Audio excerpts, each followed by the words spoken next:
ஆண்டவராகிய இயேசு கிறிஸ்துவின் இனிய நாமத்தில் உங்கள் அனைவருக்கும் வாழ்த்துதலையும் வணக்கத்தையும் தெரிவித்துக் கொள்கிறேன். இந்த நாளிலும் வேதாகம தென்தொழில்கள் என்ற பகுதியிலே நாம் சிந்திக்க இருக்கின்ற பகுதி, பிள்ளைகளை எப்படி வளர்க்க வேண்டும்.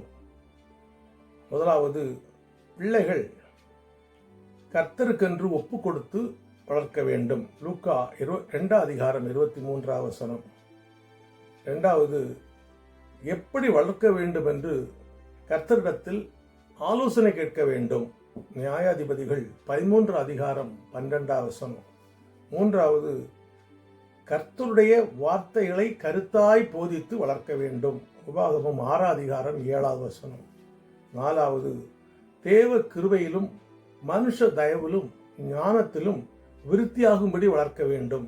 லூக்கா 2:52. ஐந்தாவது, பிள்ளைகளை கோபப்படுத்தாமல் கர்த்தருக்கேற்ற சிக்ஷையிலும் போதனையிலும் வளர்க்க வேண்டும். எபேசியர் 6:4.